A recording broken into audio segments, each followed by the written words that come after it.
నమస్తే. నేను మీ బల్లె మురళి, జనసేన పోలవరం కాన్స్టిట్యున్సీ. సంక్రాంతి కానుకగా సిబిఎన్ గారి గవర్నమెంట్ చాలా గొప్ప నిర్ణయం తీసుకుంది. అది ఏంటంటే ఎన్టీఆర్ గారి విగ్రహం 1700 కోట్లతో పెడతారట. మరి కాపు కార్పొరేషన్ లోన్ల పరిస్థితి ఏంటి సార్? మీ కూటమి ప్రభుత్వాన్ని గెలిపించడం కోసం మా అన్న పవన్ కళ్యాణ్ గారికి సపోర్ట్ చేస్తూ ఆంధ్రప్రదేశ్లో కాపు యువత బ్యానర్లలో కడుతూ పాంప్లెట్లు, బ్యానర్లలో, జెండాలో సొంత డబ్బులతో పెట్రోల్ ఖర్చులు మనిషికి ₹1,00,000 నుంచి ₹2,00,000 ఖర్చు పెట్టుకున్నారు సార్. యువత అంతా కూడా ఈరోజు మీరు ఏదన్నా లోన్ ఇస్తారేమో పాపం ఉపాధి పొందుదామని చూస్తున్నారండి. మీరు దానికి ₹1 ఇవ్వరు. ఎంతవరకు పవన్ కళ్యాణ్ గారు ఇంకో 15 ఏళ్ళ నుంచి జెండా మోసేస్తానంటాడు, చంద్రబాబు నాయుడు గారు విగ్రహం కట్టేస్తానంటాడు. అంతే తప్ప ఈ కూటమి ప్రభుత్వంలో జనసేనను నమ్ముకున్న జన సైనికులు జరిగేది ఏమీ లేదు, ఒరిగేది కూడా ఏమీ లేదు. మనమంతా పవన్ కళ్యాణ్ కాపు కాస్తున్నాం, ఆయన చంద్రబాబు నాయుడు కాపు కాస్తాడు. ఇది జరిగేది. అమరావతి సెల్ఫ్ ఫండెడ్ ప్రాజెక్ట్ అన్నారు, అయిపోయింది. 50,000 కోట్లు ఖర్చు పెడుతున్నారు.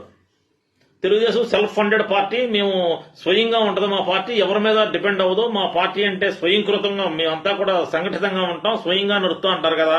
మరి ఎన్టీఆర్ విగ్రహం కట్టండి. అమెరికాలో ఉన్నాం, ఆస్ట్రేలియాలో ఉన్నాం, లండన్లో ఉన్నాం, ప్రపంచ దేశాలన్నీ కూడా మా గుప్పుట్లోనే చెప్పుకునే ఈ తెలుగుదేశం పార్టీ వాళ్ళు ఎన్టీఆర్ విగ్రహం ప్రజల సొమ్ముతో కట్టమేంటండి? మీకు దమ్ముంటే మీ డబ్బులతో కట్టండి. చంద్రబాబు నాయుడు గారు హైదరాబాద్ని కట్టేశాడు, అమరావతిని కట్టలేకపోతున్నాడు. ఎందుకు కట్టలేకపోతున్నాడు అంటే మనకు తెలుసు. ఎందుకు కట్టలేకపోతున్నాడు మనకు తెలుసు, అది మునిగిపోయే ప్లేసు. ఆయన ఏం కడతాడు?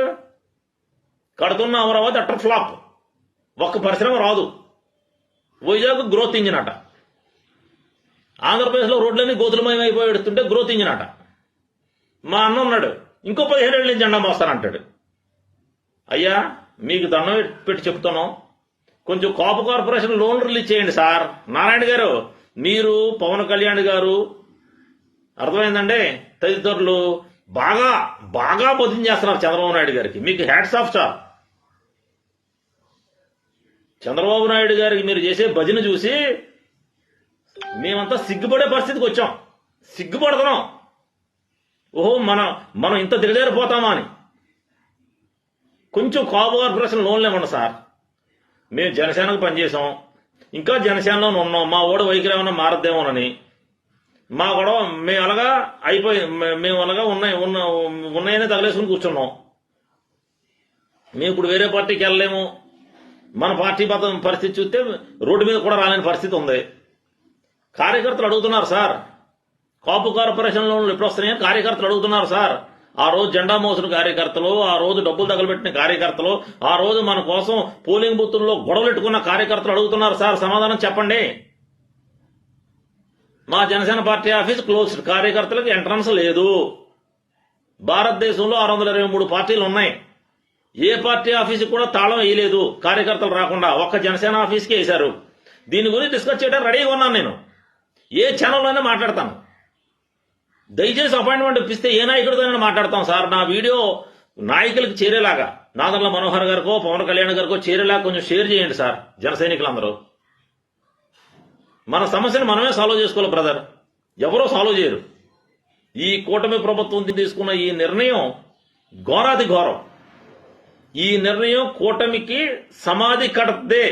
ఇది సమాధి కట్టే నిర్ణయం. ఎన్టీఆర్ విగ్రహం కట్టడం అనేది చాలా దారుణం. 1700 కోట్ల రూపాయల ప్రజాధనంతో కట్టడం తప్పు. దీన్ని నేను కాదు, సగటు జన సైనికులందరూ కూడా వ్యతిరేకించాలని కోరుకుంటున్నాను. జై జనసేన.